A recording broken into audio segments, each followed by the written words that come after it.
What secret has been eating you up inside and you just need to get off your chest anonymously? Story 1. When I was 22, my dad passed away and I was absolutely devastated. Recently, my mother revealed to me that he wasn't my biological father. Some other man was. Someone who is still alive, married to the same woman he was with when he had an affair with my mother. He and I have connected and hit it off. I genuinely care about him and we've built a bond. I also found out I have 2 siblings who had no idea I existed, and his wife didn't know about me either. When they all found out, everything fell apart. Now his wife has made him pull back from our relationship. My siblings haven't reached out to me at all. I was a secret for so long, and now just by existing, I feel like a burden to his family. I have a wonderful family of my own and had an amazing dad who died far too soon. But I feel guilty for being interested in getting to know my biological father. It's been confirmed he is. I also feel an overwhelming shame and guilt for the chaos this has caused in his family's life. I know none of this is my fault, but I can't help feeling bad. I miss my dad. I want this new father in my life. I have my incredible siblings, but I want to know these new siblings too. This whole situation has shaken my identity to its core, and now I feel like I'm grasping at pieces of myself. I feel so lost, so hurt, so completely overwhelmed by it all. Story 2. I cut off contact with my mother at the beginning of last year. After that, she and her husband began a campaign of sending me abusive and harassing messages. They used different phone numbers and created new social media profiles every time I blocked them. Honestly, I feel like I had a malignant tumor removed. The truth is, I'm relieved not to be burdened with caring for her anymore or cleaning out her hoarder house when she's gone. Story 3. Just make sure you don't lose your child anyway because you stayed. My dad is slowly but surely losing me and my siblings because he insists on staying married to my mother, who is a toxic person. It's gotten to the point where, although we love him, it's not worth enduring her presence in our lives. As much as I care for my dad, I've lost respect for him because of how much he allows her to mistreat him. My best friend doesn't have any love for her father, mostly because he stayed with her mother, who constantly berates him and blames him for every issue in their family. They should have separated years ago. Because they didn't, her mom takes out her bitterness by ruining the father-daughter relationship. Depending on your situation, leaving a bad relationship might actually save your connection with your child. Edit. I'll also say that my best friend, my siblings, and I have all struggled with relationships as adults because of the poor examples we saw growing up. Kids notice more than you think. Their dysfunction was obvious and confusing, and it impacted the way we approach relationships. Sometimes, staying for the kids does more harm than good. Story 4. I fell in love young. We had a rocky relationship for about 2 years, but we kept talking even after breaking up for good. Eventually, we decided to cut contact altogether. It took me 6 years, give or take, to get over her. The connection we had is something I've been searching for ever since. It's hard to imagine anyone knowing me that well or feeling the same way I felt about them. It was intoxicating and toxic in hindsight. She consumed me completely. For years, I wandered through life without letting myself truly move on. Meanwhile, she moved on. Recently, I found her on Facebook, and we started talking again. For a moment, the spark was back. I felt alive, but I quickly realized something. The girl I loved no longer exists, and the person I was when I loved her is also gone. We've become different people, and there's no way we could ever recapture what we had. She's built a new life, while I've been stuck living in the past. That realization crushed me. I already struggle with depression, and this made it worse for a while. But eventually I understood that clinging to the past only wastes the present. She moved on, found love, and chased dreams we once talked about as kids. It hurt, but it woke me up. I wanted the same for myself. I had to let go of her and the memory of what we had in order to move forward. The past is the past. For the first time in nearly a decade, I've started putting myself out there. Letting go has been painful, but I haven't felt this alive in years. If you're struggling to move on, know that you can find love and happiness again, but you have to take the first step, even if it's hard. Edit. I didn't expect this to resonate with so many people, but I'm glad my story has helped. A lot of you have asked how I started putting myself back out there, so here's what worked for me. I realized I was stuck in the past because I wasn't creating a new present for myself. I believed nothing could ever be better, so I didn't try. But when I decided to move forward, I understood that no one was coming to save me. I had to put myself out there, meet new people, and figure out who I was without her. For so long, my identity revolved around being lovelorn, which made me unpleasant to be around and left me isolated. Talking to her again also helped. At first, it felt like relapsing on a drug, but as we talked, I realized she didn't think of me the way I thought of her. To her, I was a footnote, while she was the title of my story, and even my memory of her didn't match who she is now. The past is a beautiful place, but we can't live there. If you redirect the effort you spend holding on into something new, you'll discover how strong you really are. Story 5. A little over a year ago, I broke up with my partner of 5 years. Just a few months before that, I had asked her father for his blessing and was preparing to buy a ring. I was heartbroken for a long time. I felt depressed and convinced I would never find someone who would truly love me for who I am ever again. I even tried to rekindle the relationship, but it didn't work out. It's okay if you don't want to find anyone right now. Use this time to focus on yourself. Work on self-improvement, whether it's through exercising, starting a new hobby, or trying something exciting and different. This is your opportunity to create a version of yourself that you're happy with and proud of. I spent months doing just that, and it completely changed me. I'm a better person now, so much more confident than I was a year ago. Once I felt ready, I started dating again. I joined Tinder, and although I wasn't great at it at first, I got the hang of it. Over the summer, I went on 2 to 3 dates a month. Some people weren't what I was looking for, and others I liked but didn't click with. Still, those experiences taught me how to navigate dating again and helped me understand what I want in a relationship.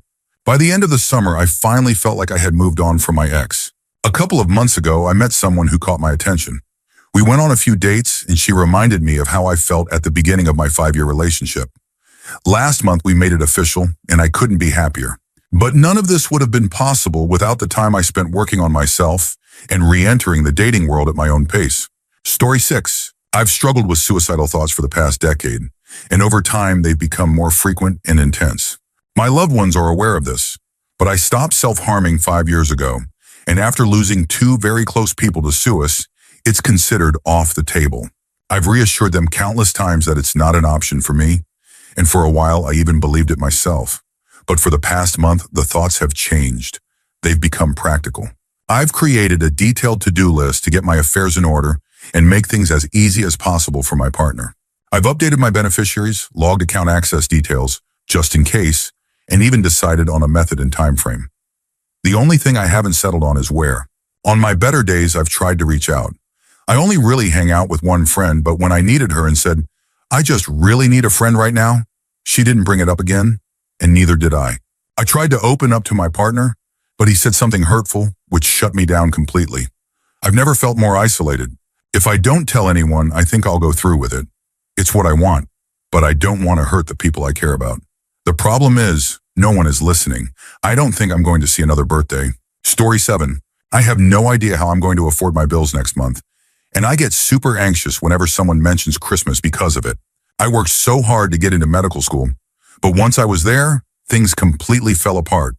Multiple deaths in my immediate family, poor coping skills, and my mental health in shambles. Eventually, I made the one decision I swore I'd never make. I dropped out. I left med school and abandoned my dream because I knew I'd never find a healthy balance while staying there. Since then, I've been working low-paying jobs while trying to figure out my plan B. It's been terrifying to consider a different path, and I've been overwhelmed with feelings of anger, sadness, desperation, loneliness, and worthlessness. I felt like I tripped at the finish line, but I'm working hard to turn things around. I've cleaned up my act, started running, week 8 of C25K, began taking care of myself like I actually matter, and blasted my resume out everywhere. Finally, I was offered an amazing job at a great company. It's the first opportunity I've felt genuinely excited about since leaving med school. The only downside is that the job doesn't start until the end of January. Until then, I'm stuck working my current low-paying job, selling off household items, and doing side gigs just to make ends meet. This holiday season is going to be so stressful. I feel awful that I can't get my husband a gift for Christmas to thank him for all his patience while I've been figuring things out. Or my sister, who's been endlessly supportive through it all. They're understanding, and I know we can celebrate with gifts another time, but it still sucks. This whole year has been terrible, but I'm hopeful that with the new year, everything will finally start to get better. Story 8.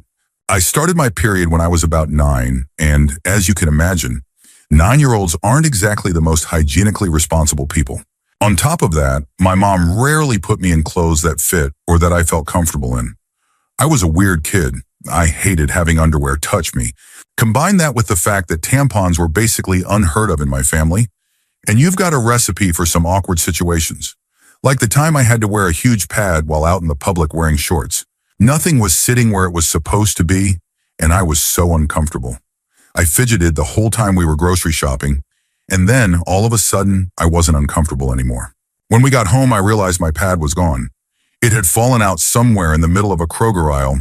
I've never told anyone about this. Story 9. I think I need to talk to a professional about my mental health, but I just can't afford it right now. I'm glad more celebrities and athletes are speaking up about mental health. It's important, but of course, they can afford the help they need.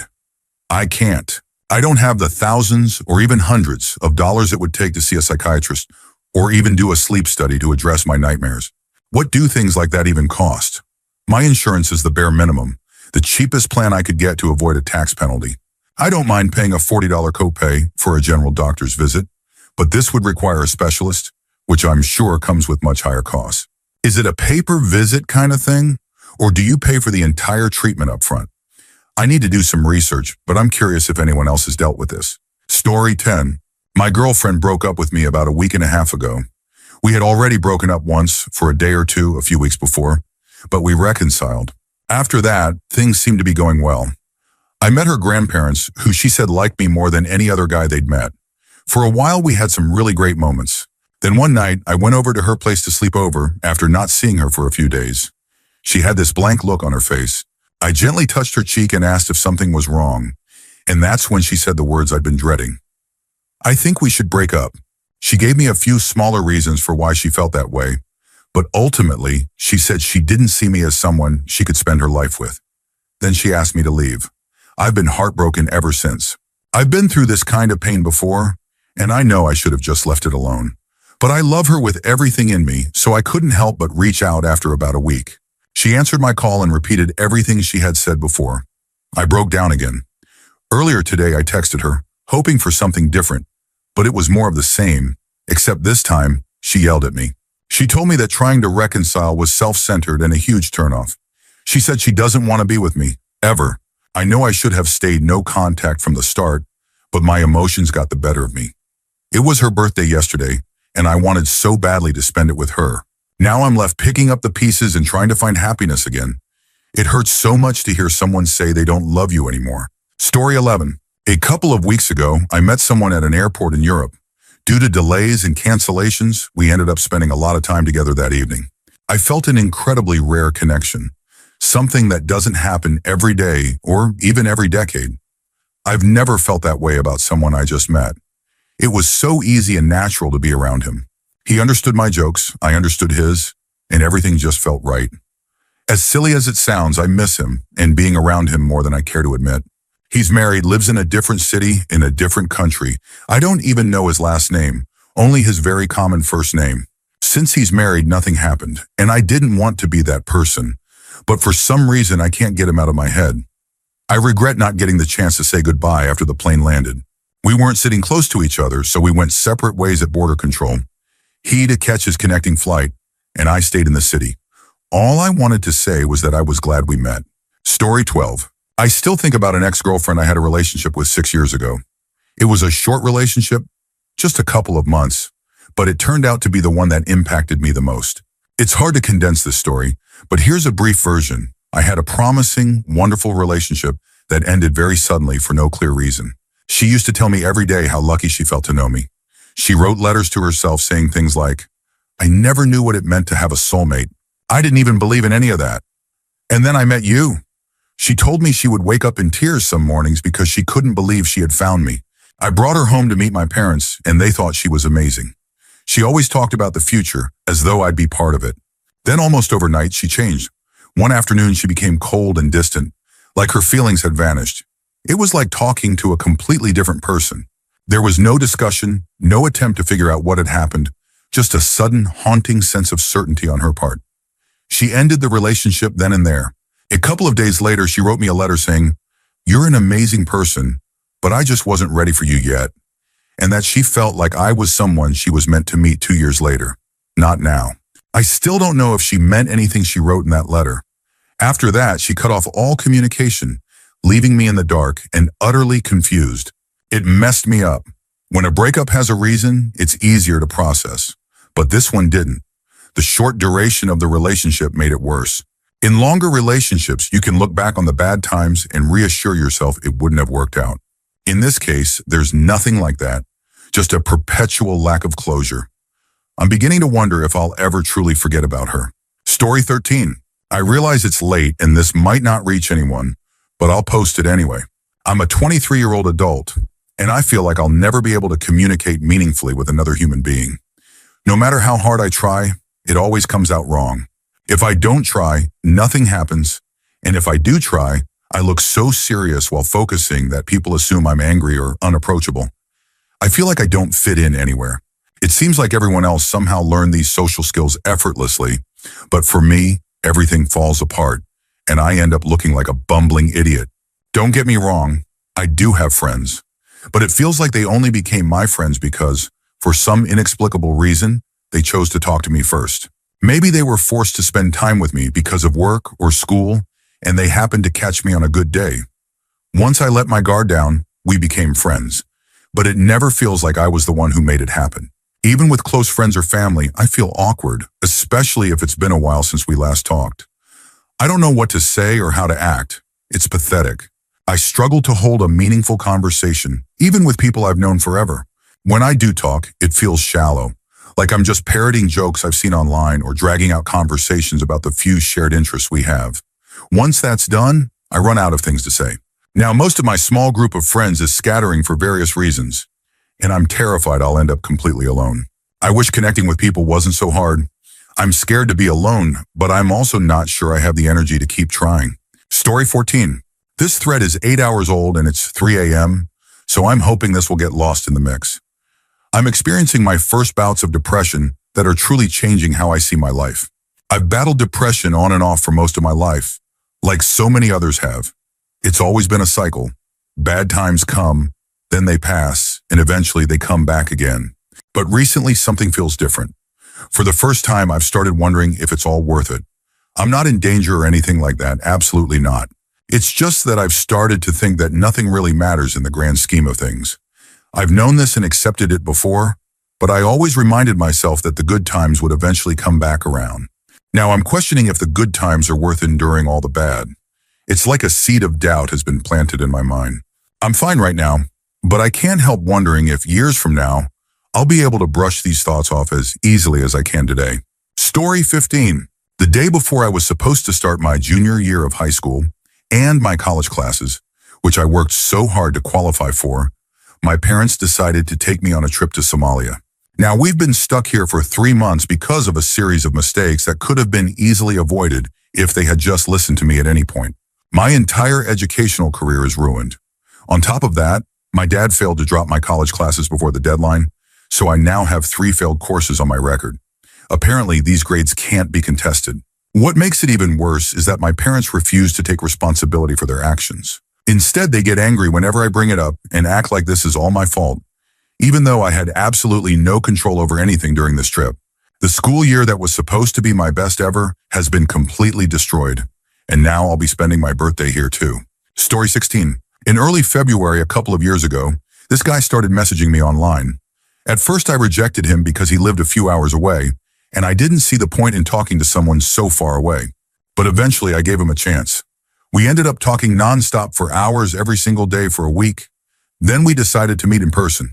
He traveled 4 hours to my city, which he'd never been to before. In fact, he'd barely left his hometown before that. I'll admit, I already had feelings for him before we met, even after just a week of talking. But when we finally saw each other for the first time, sparks flew instantly. He even asked me to be his girlfriend that same day. Not even 2 months later, he went abroad with my family. Now, it's been almost 3 years, and we've bought our own house and are planning to get a puppy together. He's my perfect match. I know I'll never meet anyone I'm more compatible with in my life. Before meeting him, I had low self-confidence and hated my life. But because of him, I see the world in an entirely new light. I can even leave the house without wearing makeup now, which is a huge deal for me. Love changes everything. Hang in there, everyone. Story 17. A few weeks ago, I pulled out of my driveway, drove a few feet, and a stray cat fell out from where the engine is, and I hit it. I didn't know it was there. I didn't mean to, but my kids were in the car. They didn't realize what happened, so I just kept driving. We've been through such a traumatic year, and all I could think was that if I kept going, they wouldn't know, and they'd be fine. But if I stopped, they'd be screaming, crying, and heartbroken for weeks. They're still so fragile right now. As I drove away, I saw a car coming the opposite way stop for the cat. I feel so much shame for not stopping myself. I wonder what happened to it, if it survived. I'm glad someone was a better person than I was, but that doesn't take away the guilt I feel about how I handled it. If I'd been alone, I would have stopped, but I couldn't bring myself to upset my kids after everything they've been through. Now all I can think is that they have a garbage human being for a mom. Story 18. I am a mistake. I'm an emotionally damaged, clinically depressed, autistic man who doesn't really have a place in the world.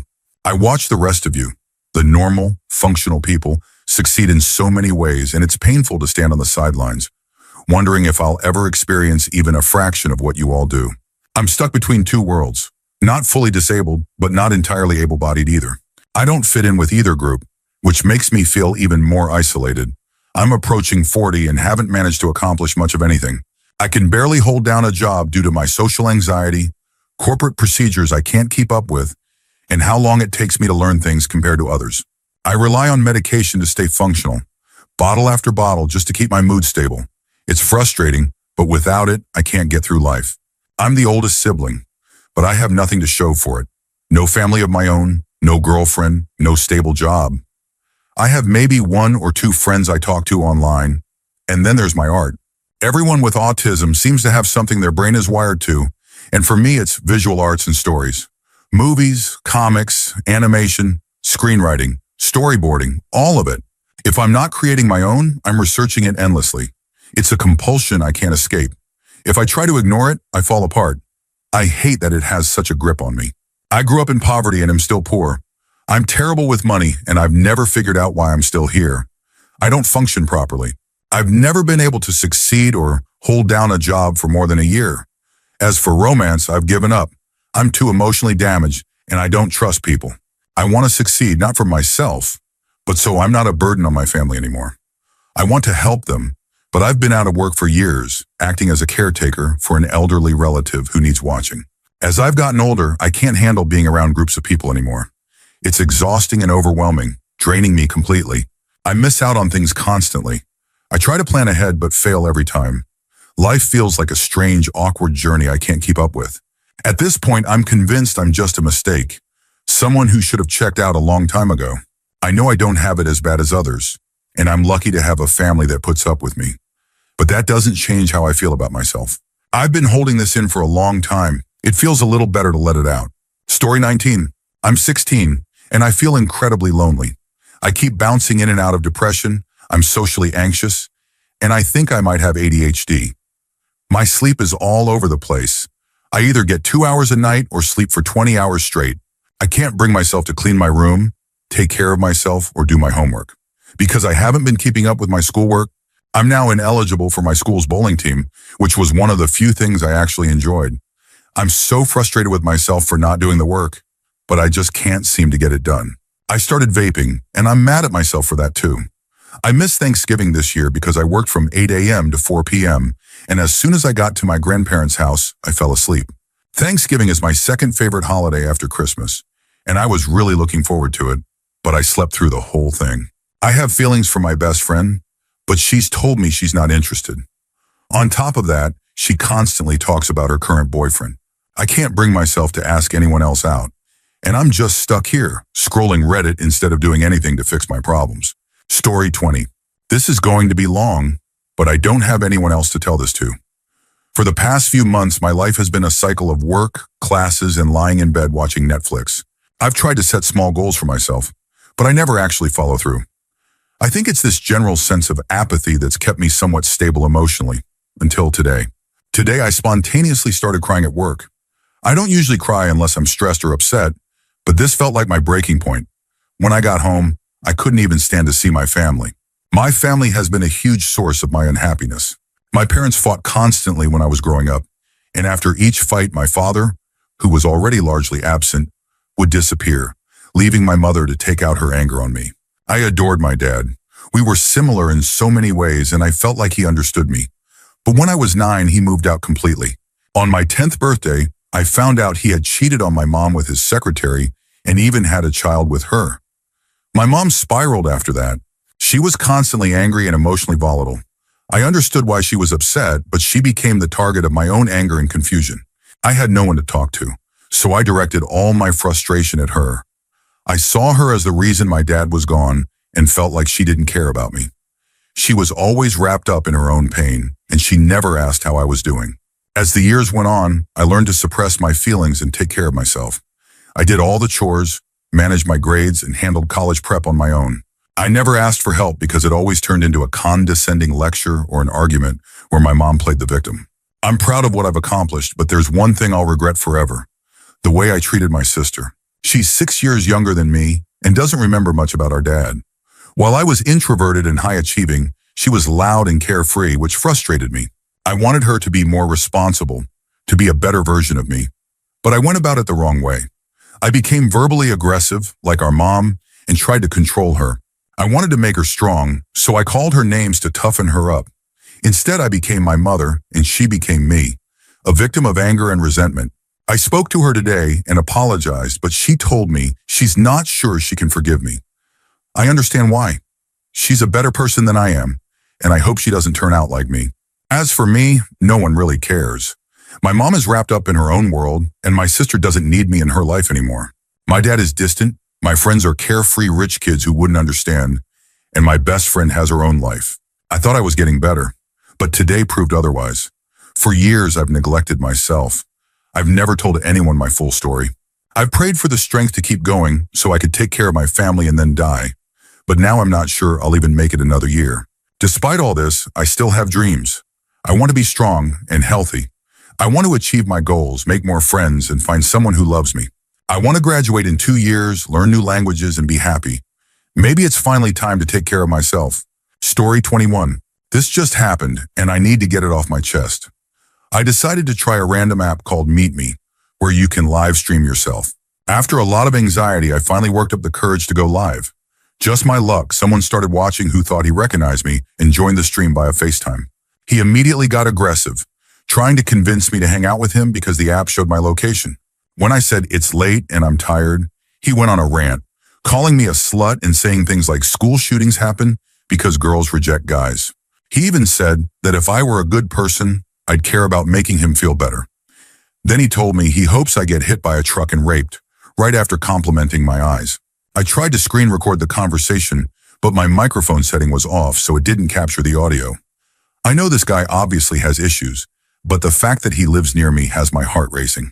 It was a 15-minute conversation with someone I'm 99% sure is a psychopath based on his speech and behavior.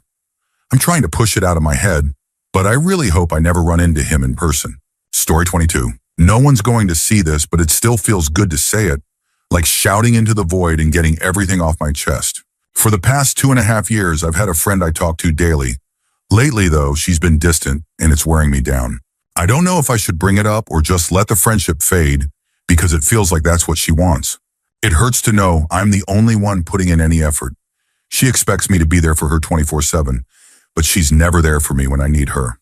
It makes me wonder if I mean anything to her beyond being someone she can lean on when she's down, like a crutch or a drug.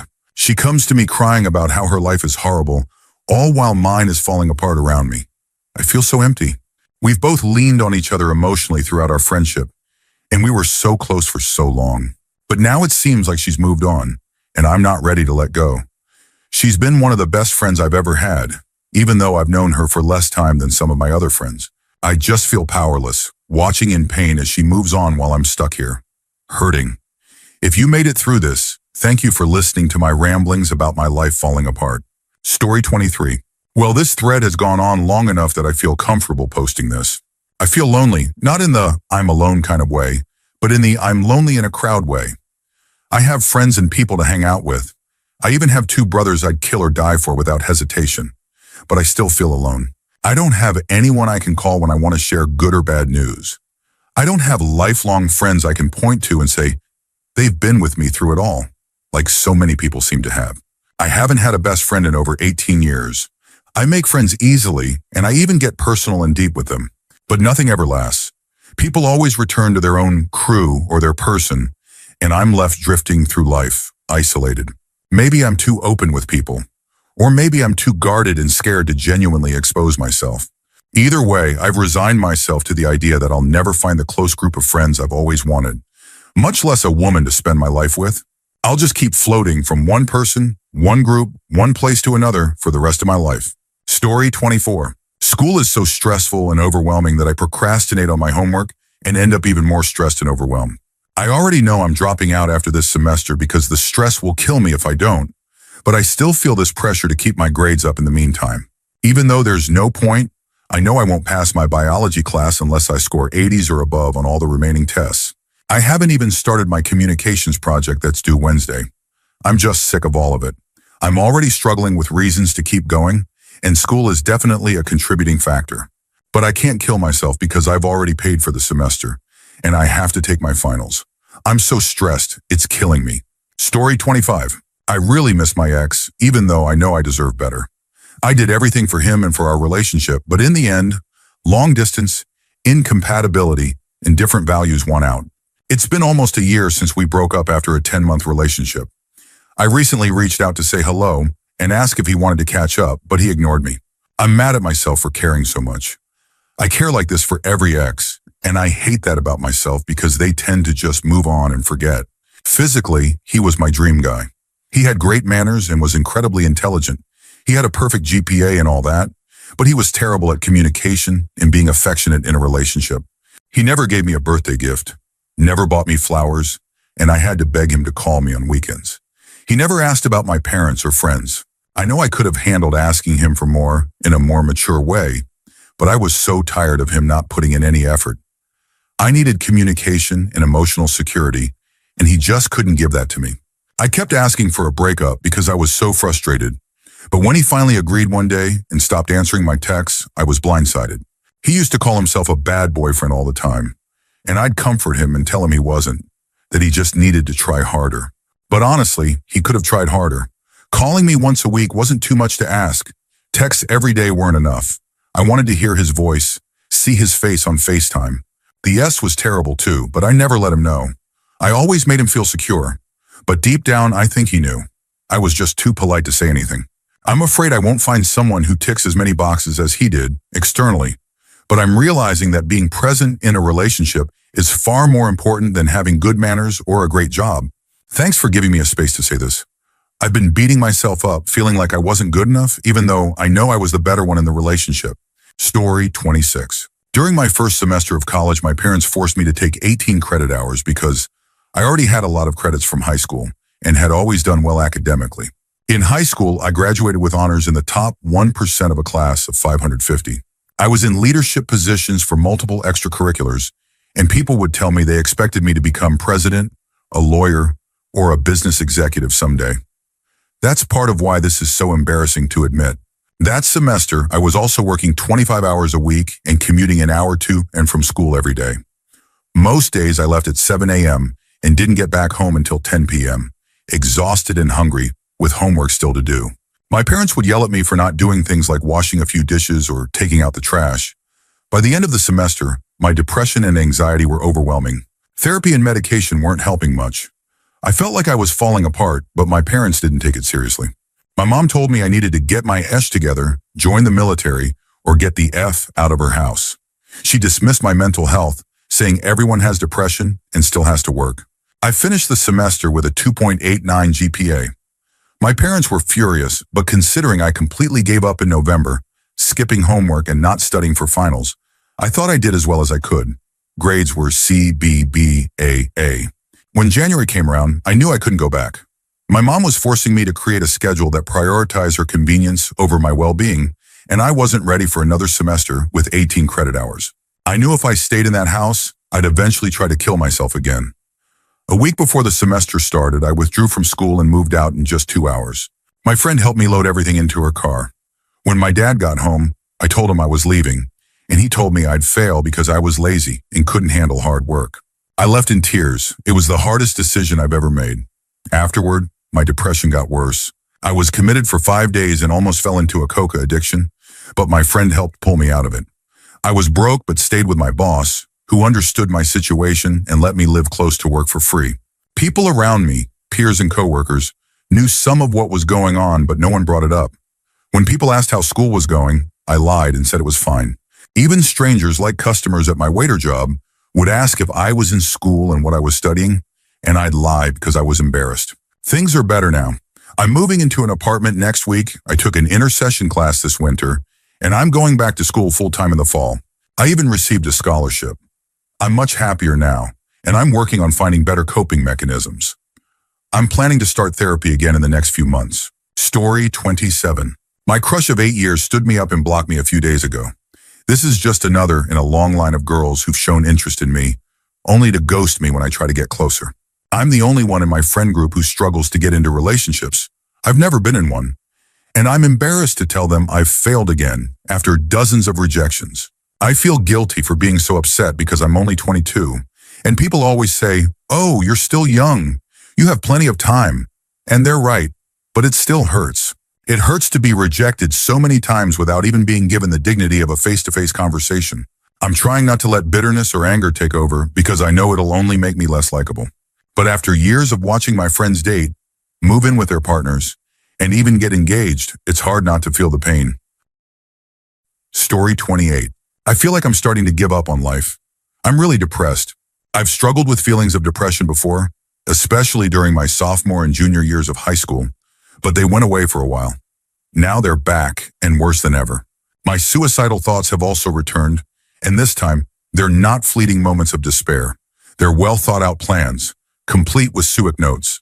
The first time I dealt with this, I couldn't go through with it because my plan involved jumping in front of a train, and I just couldn't bring myself to do it. Now I've come up with a different plan to get a gun and shoot myself. But since I have to be 21 to buy a gun in my city, my backup plan, and now my only plan, is to hang myself. I've already researched how to do it, even calculating the fall needed for it to be instant. The only thing stopping me is the love I receive from my family and friends. I know my SUIC would devastate them. If it weren't for them, or if I thought they wouldn't miss me, I would have gone through with it weeks, maybe even months ago. I don't hate the world or other people. I hate myself, and I wish I were dead. There was a time when I wanted help, but I just couldn't bring myself to ask for it. Why? I don't know. I have amazing friends and the best parents anyone could ask for.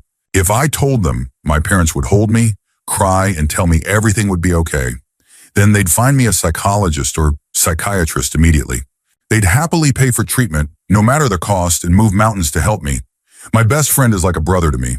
I trust him with my life. He'd take a bullet for me. These are the kind of people I have in my life, and yet I can't bring myself to tell them how I feel. Maybe it's because they're so close to me. Maybe it's easier to talk about these things with strangers who don't know me and can't tell anyone else. I think I need a psychologist, maybe even a psychiatrist. Maybe I need medication, an antidepressant, to help me finally feel happy again. Maybe I need one to finally say the thing I haven't been able to say in years, that I love myself. Story 29. I want to talk about how much I love my daughter. I tried explaining it to other moms at book club once, thinking they'd feel the same way, but I realized that maybe they don't feel as strongly as I do. Watching her grow feels like watching a piece of my soul exist outside of my body. I want to protect her and shelter her, but I know I can't do that. She has to become a self-sufficient person. Watching her struggle and fail, even over something small, like opening a cereal box, hurts so much. I want to do everything for her, but more than that, I want her to know that I believe in her ability to do it herself. I want her to need me forever, but I also want her to know she doesn't actually need me. She's only 7. She's fierce, independent, strong-willed, a little stubborn, empathetic, and has an incredible sense of justice. I'm so damn proud of who she is and excited to see who she becomes. But every step in that direction feels like a step away from me, and it hurts. I love her more than I've ever loved myself or anyone else. Story 30. I've battled severe depression and anxiety my whole life. I'm 31 now and things haven't improved. I've seen specialists and am on high doses of 2 medications. They've numbed me to the point that I think about SUIC less often, but that's all they've done. I feel stuck in my career. I'm a massage therapist, and it's the only job I've ever enjoyed, but it pays terribly and my body can't handle the physical strain, even after trying different techniques. It's not sustainable. Changing careers isn't an option right now. My wife and I are trying to buy our first house, and I need the work history. Plus, my depression keeps telling me I'm not good at anything else, and my anxiety says I'll fail at any other job. I feel so weighed down, stuck in a life I can't escape. The only thing keeping me alive is my 17-month-old daughter. She's amazing to watch grow, and being with her brings me joy. But it's confusing, this mix of joy from her and disdain for myself. Story 31. Finding out that I'll recover from my neurological disorder left me feeling disappointed in a really messed up way. Earlier this year, I started having extreme nerve pain in one foot. Within weeks, it spread to both legs below the knee in my left hand. The pain was unbearable, and when I finally got treatment, the painful areas turned numb. I couldn't stand or walk properly. My balance was gone, and I felt completely drained. For the first time, my usually unsupportive family believed me. They offered help and support, which meant the world to me because they'd previously dismissed my digestive disorder as faking it for attention. A few weeks ago, I was diagnosed with a condition that will fully resolve in 12 to 18 months. Instead of feeling relieved, I felt disappointed. I know my recovery will make my family deny how bad it really was. They'll act like it wasn't as severe as I said. Part of me doesn't want to recover because this is the first time I've ever had their support. It's messed up, I know. I think it's time to go back to therapy and remind myself why I'm trying to distance myself from my family and focus on building relationships where my efforts are appreciated. Story 32. I've always felt like I'm that guy in every situation, the one everyone secretly finds annoying or frustrating, but doesn't say anything because they don't want to hurt my feelings. I never feel like I'm truly part of the group, and this feeling bleeds into every aspect of my life. I work as a digital artist, and I constantly fear that my boss is going to realize I'm a complete fraud and fire me. I also run Dungeons & Dragons games with different groups of players, but I can't shake the feeling that I'm boring them to death, and they're only participating to be polite because I ask them to. I feel like I'm wasting the time of everyone around me, like I'm a waste of space. I'm trying to shake this feeling, but it's hard. Story 33. This year I ended up dating a close friend's ex. They were only together for a month, but she completely cut both me and my boyfriend out of her life because of it. We all became friends around the same time a year ago. Back then, my boyfriend and I had feelings for each other at different points, but nothing happened. When they got together, I buried my feelings and moved on. After they broke up, I secretly wished I could date him, but I told him it could never happen because I knew she'd hate me for it. Eventually, though, my boyfriend and I developed mutual feelings for each other months after they split. We started dating, and while I enjoy every moment I spend with him, I can't shake the guilt. I feel like I broke the girl code. Deep down, it hurts to know that my happiness came at the expense of my friendship with her. Story 34. Now that all my friends have scattered across the country for college, I'm realizing that I'm terrible at maintaining meaningful relationships. Back in high school, a bunch of my friends, I'm 19 million, created a Facebook group chat. I still read the messages, but I almost never say anything. By the time I see a topic I'd want to chime in on, the conversation has already moved on, and I feel like I missed my chance. Outside of group chats, I'm awful at one-on-one texting too. For example, I worked with this girl over the summer, and on her last day, she left me a post-it note in my locker. She wrote that she was going back to school, but she enjoyed working with me and wanted to stay in touch, leaving her number. I texted her a couple of days later to let her know I found the note. She responded, "Glad to hear you found it." I asked what she'd been up to since her last day and whether she'd gone back to school yet. She never replied. That was 4 months ago, and we haven't texted since. I'd really like to develop a friendship with her, maybe even ask her out when she's back in town for winter break if it feels right. But now it feels weird to randomly text her after all this time. Even though I appreciate it when old friends randomly reach out to catch up, I still feel awkward doing it myself. Now that most of my friends are halfway across the country, I need to rely on texting to stay in touch. But I'm terrible at it. As a result, my social life is basically non-existent, except for the rare times my old friend group comes home for holidays. Story 35. Early February, a couple of years ago, this guy started messaging me online. At first, I rejected him because he lived a couple of hours away, and I thought it would be pointless to talk to him. But eventually, I gave him a chance. We ended up talking nonstop for hours every single day for a week before deciding to meet in person. He traveled 4 hours to my city, a place he'd never been before. In fact, he hadn't really left his hometown before that. I should also mention that I already had feelings for him, even after just a week, despite not having met him yet. When the day came, I was running late, and he started to worry that I had stood him up in a city he didn't know. But when we finally saw each other for the first time, sparks flew instantly. That very day, he asked me to be his girlfriend. Not even 2 months later, he went abroad with my family. Now it's almost our 3-year anniversary. We've bought our own house together and are planning to get a puppy soon. I've never met anyone I'm more compatible with, and I know I never will.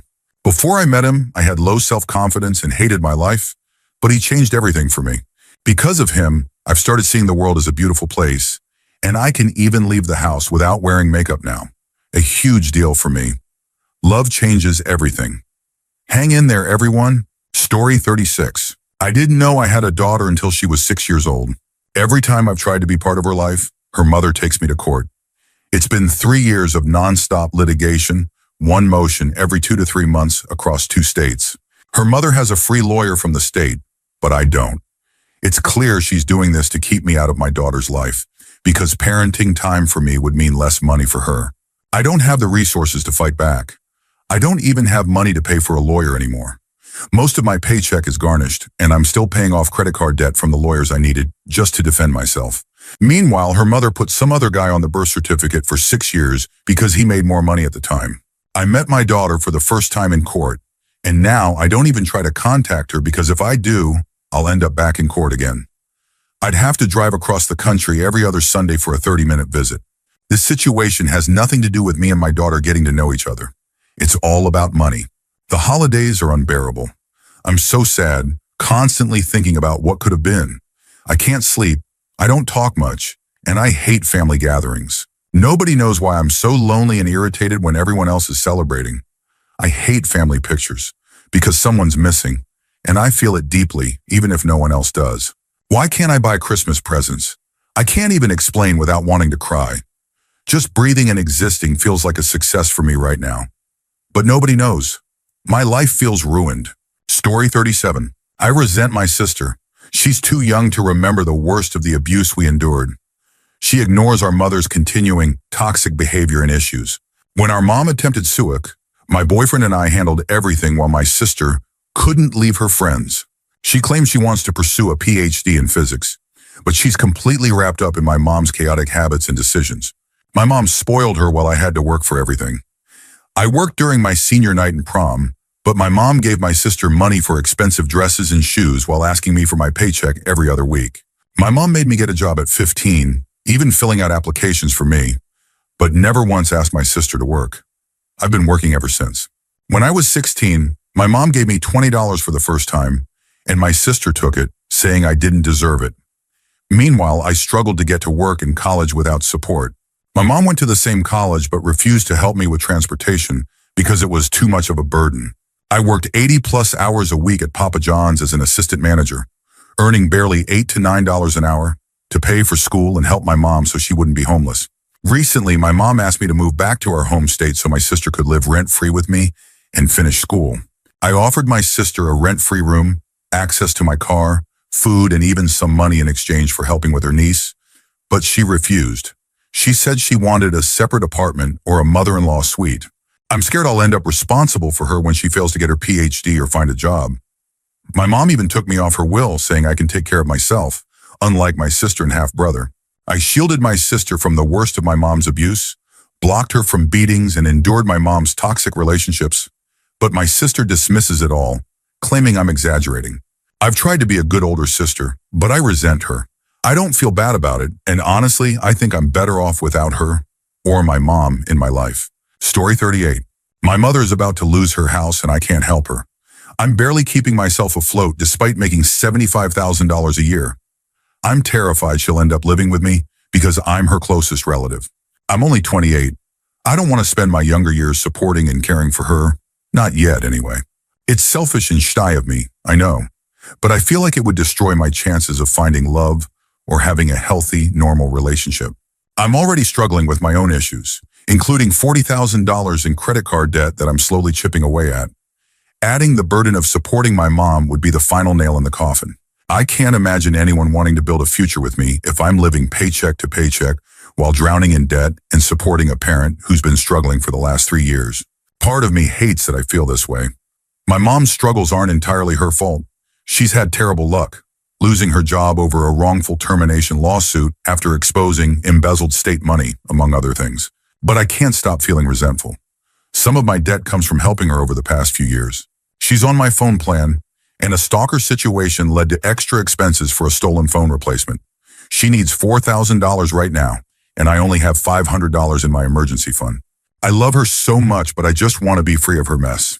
As horrible as it sounds, I've caught myself wishing my grandparents, who have a lot of equity, would pass away so she'd inherit enough money to solve her problems and get out of my life.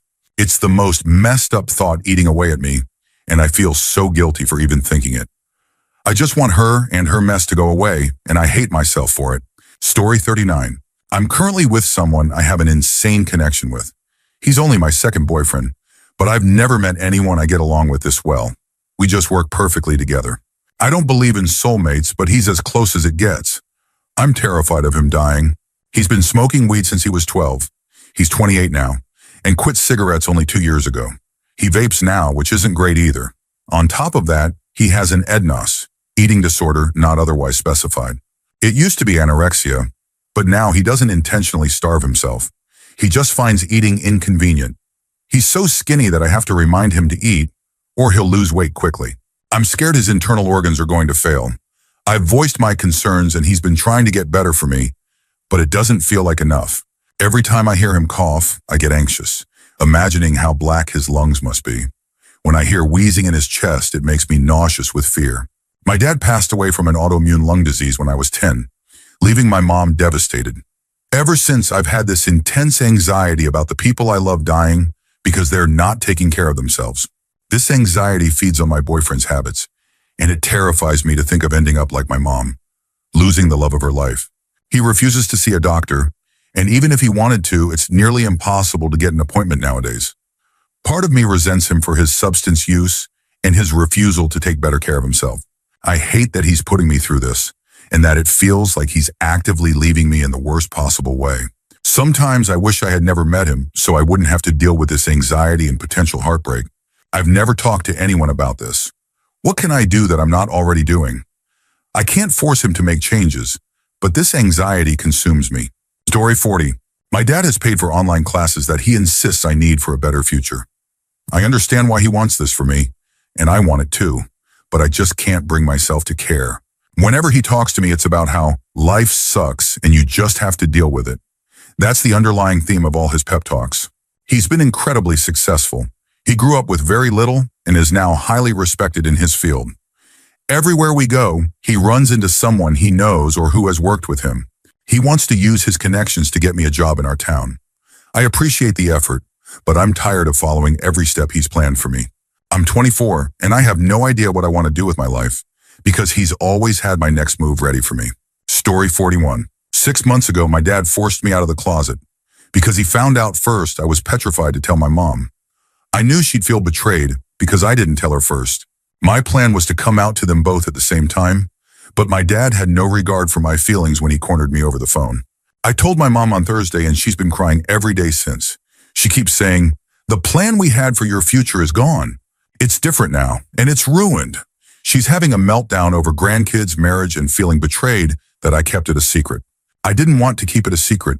I just didn't know how to tell them. They've been emotionally abusive for years, so of course, I was terrified of sharing something this big with them. When I was heading to my girlfriend's house on Saturday morning, my mom came into my room screaming at me. She said I'd made a fool of her, disrespected her, and hurt her and my dad's feelings. But the day before, she had said, "It's okay, I'll be fine after a while. I still love you." Now I'm being gaslit and ignored, all because I came out. I'm 22. I don't know if I want kids or marriage yet. I just want to live my life before I settle down.